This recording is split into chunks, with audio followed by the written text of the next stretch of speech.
Will Kayatin, the Kentucky Valley Educational Cooperative, and I'm joined by my distinguished guest and colleague and friend, Mr. Danny Vance. Danny, welcome. I'm glad we have an opportunity to sit down and have a conversation about career and technical education opportunities while our students are in high school in the region, but we're going to also talk about transitioning beyond high school, enhancing those skill sets, because we know that in order for our young people to become employable, they need to acquire some skills. And there's a real vacuum in the career and technical education trade areas. So here's a great opportunity. I will qualify by saying, teachers and students, because we'll be sending this out to teachers in the region, and they'll send it out to their students. Forgive me for being unshorn. I took full advantage of this beautiful weekend and spent it on the water and in the woods with my 11, about to be 12-year-old son. So I kind of like what I've got going on here, but I'll have to let it go here in another day or so. Just hang on to it, and I might have to. it'll age you about 10 years probably. Yeah. Well, I'm 55 this summer, so maybe it's time to let it grow out. Might be. And get a beard I've going. had mine a long time. But we wanted to start by asking Danny to share with you and your students about his experiences professionally, because there is nothing that this gentleman cannot do. He is very creative, very talented, and incredibly experienced. So thank you for the privilege. Sounds like you don't know me real well. I know you really well, and I think you are amazing, Danny. Well, I appreciate that. Please talk about There's a few your things background. I like to do, and I'm good at a couple of things. But my background, basically, as far as the teaching career, I started teaching truck driving school at Mayo in '89, and I did that for 3 years. That's in Paintsville. In Paintsville at the tech school, and I taught adults, obviously. And then I switched over. I had a degree in electricity, so it was a better opportunity for me to switch over into the high school program teaching electricity, electronics. So I Okay. did that for 18 years. Oh my goodness. And then I had an opportunity to move up to the administration role, so I took a principal's position at Letcher County and was there 3 years, and we built the new school, the new vocational school in Letcher County. And then I came to Knott County and finished out my career with 5 years at Knott County ATC. 5 years. Wow, that's amazing. And for many years, the area technology centers have been a beehive for students with lots of different programs, and all the ATCs are a little bit different in what they can offer based on the availability of resources and funding and Community personnel. needs. Sure, and it's yeah. I'm glad you point that out, because it's also predicated on the needs of the greater community. Exactly. For example, in Lee County, that Lee County ATC provides support and opportunities for students in Wolfe County, Lee County, and Owsley County. Right, that was Now, Knott County, was it just for Knott County students? well, it was Knott County, but it also, we got some students from Cordia, which is still part of the Knott County system, Yes. but we serve those two schools, those two high schools. Okay, well let's talk for just a few minutes about the different types of career and technical education programs that typically exist at the ATCs and why. Okay. As you mentioned, most of them are similar, but it depends on the location of what programs they may offer. But I think in most of these ATCs, you'll find a carpentry program, an electricity program, an auto tech, nursing, a business class, maybe an IT program. And then you'll branch off with some other areas, like, for example, Knott County has a program called BAM, Building and Apartment Maintenance, which is a really good program. And I think now, actually, Letcher County has started one of those also. They converted one of those programs over to that. One good thing about that program, it offers training in 4 areas: electricity, carpentry, plumbing, heating, and air conditioning in one program.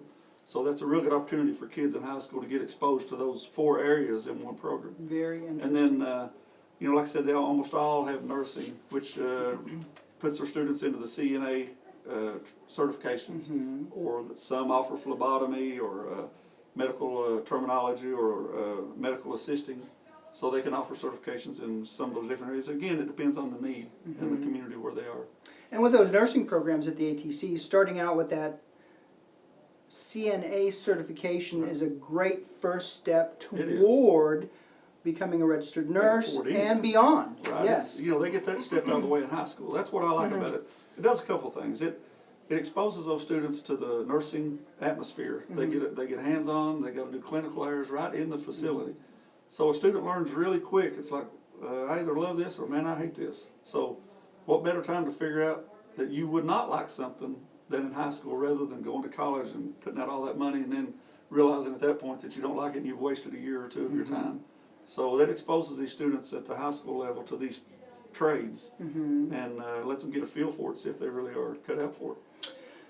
So let's talk about some of the trades, and we'll lift out a few of them, like carpentry, welding, electricity. For example, what can students, and again, we're trying to encourage you, if you've not taken advantage of the ATC opportunities, to do so before you finish high school. Right. But what can students expect to learn from their time at the ATC? It's fundamental skills, Right. but talk a little bit Pretty about. advanced in some areas. Okay. The thing I like about what Kentucky, you know, what they've set up now, they've come up with this thing a few years ago called college and or career ready.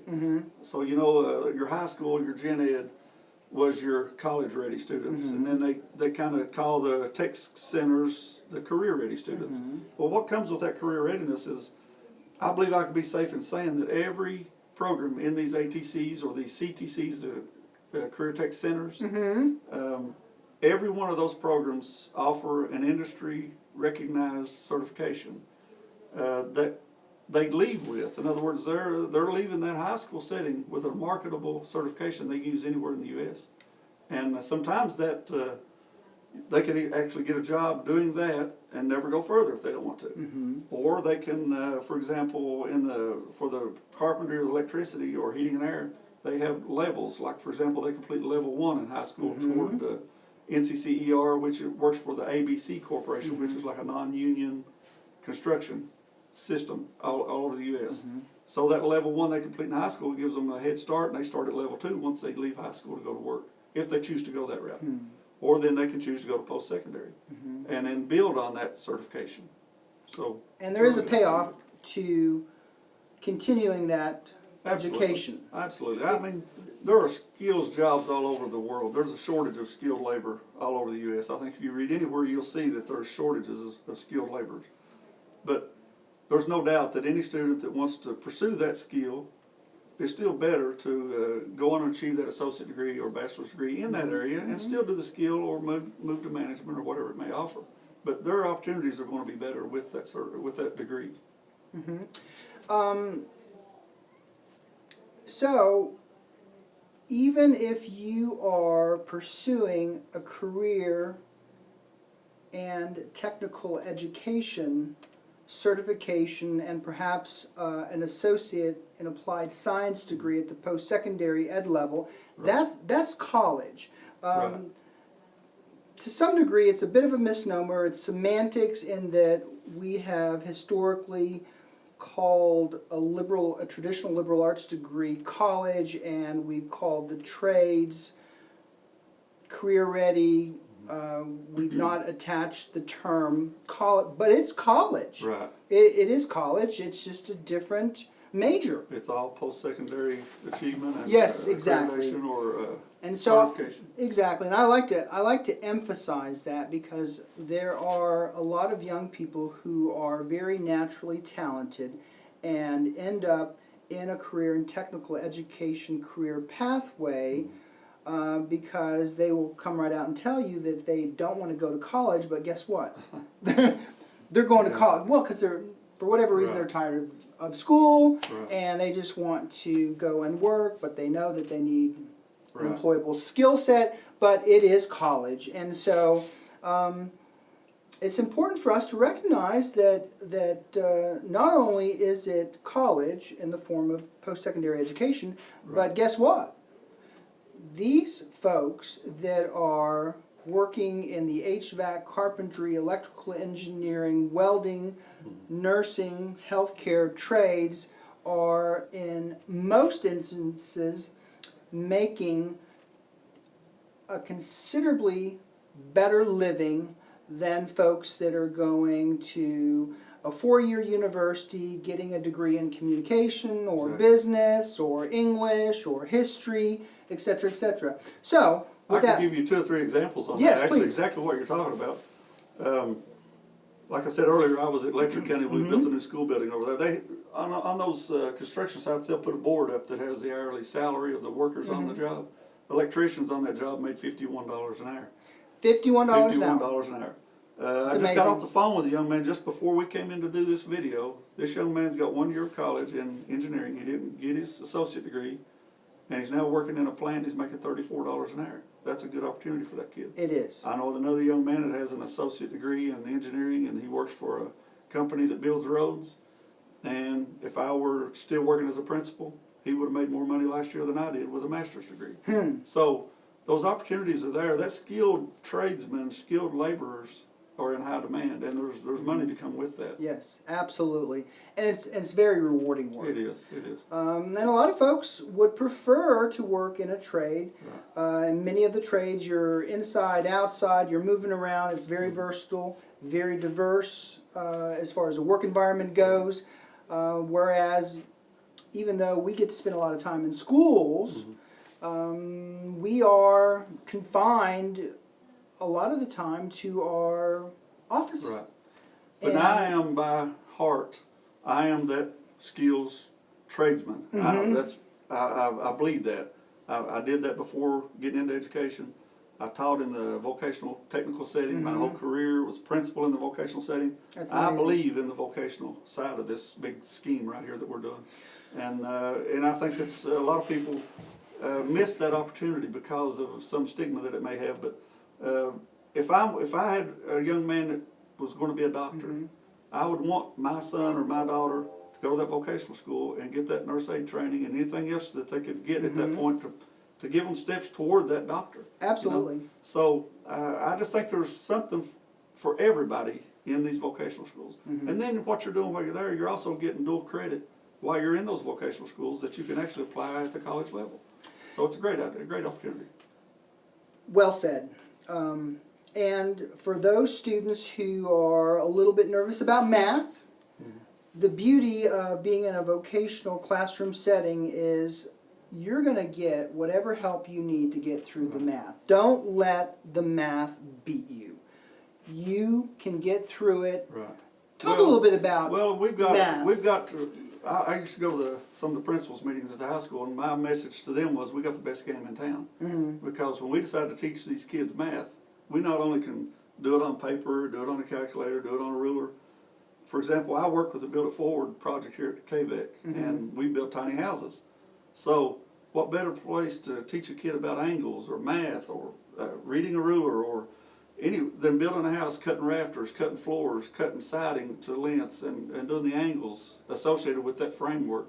It's great. You can apply all those math concepts that you've learned on paper. You can go out there and do it on the work site and apply what you've been Exactly. It's the practical application of theoretical mathematical concepts. Exactly. And for a lot of folks, including myself, it's a lot easier for me to understand math by learning it through a practical application setting like you just described. Right. And that's why these students succeed. Exactly. Now, speaking of student success in the career and technical education areas, we would be remiss if we did not share that you concurrently, as you're moving through a program at the high school and beyond at a community and technical college, for example, whether it's Big Sandy or Hazard Community and Technical College, you have to also, along the way, cultivate a work ethic. You've got to be willing to take initiative, show up on time, be professional, learn how to work in teams, solve problems, design think, etc., etc. Because if you acquire the skill sets to work in the HVAC industry or carpentry, but you don't have a strong work ethic, you're probably not going to be very successful. Can you speak to that, especially considering having worked as a CTE instructor and a principal, you've seen hundreds upon hundreds of students, and And talk a little bit about Well, you know, that that's- all-important work ethic that has to be there as well for them to be That's successful. where we are in the world today. Without that, you're not going to go far. You'll jump from job to job to job. But we, you know, as a teacher and administrator, we've had multiple times employers would call us about students. Somebody would have applied, they would list us as a reference. They'll ask you 3 questions. What's their attendance? What's their attitude? And the work ethic. And if they don't have those, they don't want them. You know, because they know that they're not going to keep them long, because they won't perform and do what they need to do and be able to get along with people and work as a group. That's another thing about this tiny house project that's great. It teaches these kids to work as a group and work together and help each other and work as a team. And that's a great application for that project. That's a great place for us to perhaps end our conversation. Right. If you have no additional comments, perhaps it is that place and time where we put the bow ribbon on our conversation. You're the leader of this rodeo right here. So. Well, it's been a good rodeo, and look forward to continuing this conversation, sharing this. We don't want to go too long and wear everybody out, but I think we've given you some things to think about. And Danny, thank you so much for your friendship and I appreciate the opportunity. being my colleague. And I would like to say to the viewers, anytime you doubt or want to learn more about what's happening in these CTE schools or CTC schools, vocational schools, whatever you want to call them nowadays, just drop by. Their doors are open. Go in and check them out. You'll see the good things going on in those schools. And we'll close with encouraging our young people who are still in high school, getting involved in the Get in ATCs. Make sure, if you have the opportunity, to participate in a tiny house project. Absolutely. Moving forward, because they're continuing, Right. and among other things, Danny provides leadership for those in the KVAC We're service building region. 6 of those in our region right now. 6 of those in our region. So make sure you sign up for that good work, because you'll learn invaluable work skills, Absolutely. lessons moving forward. So thank you, Danny. Thank you for and having me. with that, we, as is customary here at KVAC's professional broadcasting studio, The Holler, we will holler at you later. Holler at you later.